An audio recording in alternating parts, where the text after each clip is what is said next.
आज भी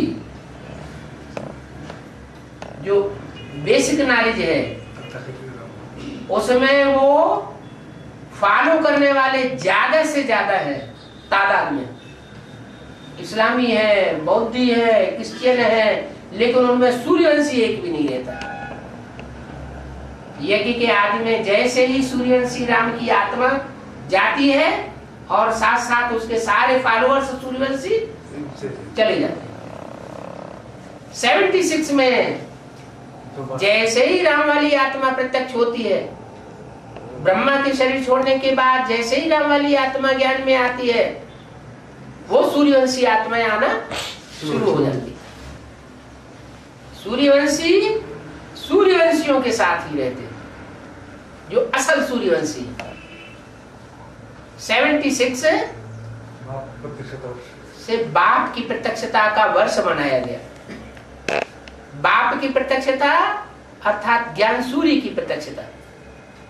वो ज्ञान सूर्य जब से प्रत्यक्ष होता है तो ब्रह्मा की रात समाप्त होना शुरू होती है। पूरी समाप्त नहीं होती। अगर उस समय पूरी समाप्त हो जाए तो चंद्रमा संपूर्ण चंद्रमा बन जाए, पूर्णमासी का चंद्रमा बन जाए। फिर एक तरफ चंद्रमा पूर्णमासी का अस्त होगा तो दूसरी तरफ सूर्य उदय हो जाएगा।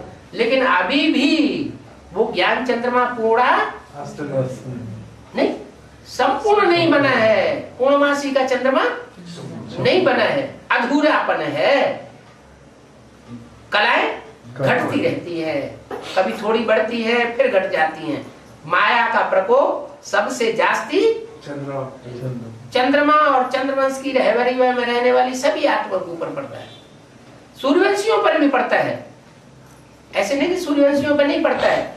जैसे चंद्र ग्रहण होता है, सूर्य ग्रहण होता है,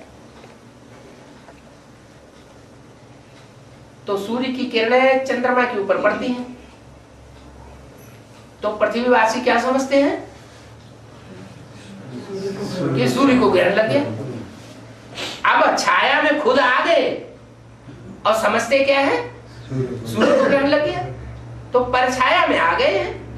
वास्तव में सूर्य को ग्रहण तो लगता ही नहीं, वो तो आग का गोला है। ऐसे ही सूर्य की किरणें जब पृथ्वी पर पड़ती है डायरेक्ट, और चंद्रमा का कुछ हिस्सा अंधेरा दिखाई पड़ने लगता है, पृथ्वी की परछाया चंद्रमा पर पड़ती है, तो लोग समझते हैं क्या चंद्र ग्रहण हुआ। वास्तव में चंद्रमा परछाया में आता है, सूर्य कभी परछाया में नहीं आता।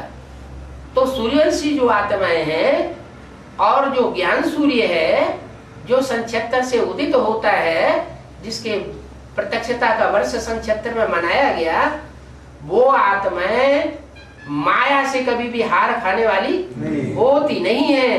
लेकिन ज्ञान पूरा जब तक बुद्धि में नहीं बैठता है,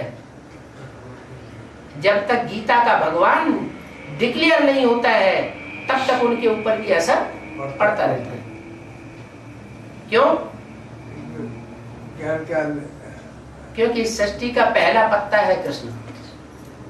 कृष्ण की सोल का ही जब तक उद्धार नहीं हुआ है, तब तक सृष्टि पर किसी का उद्धार नहीं हो सकता।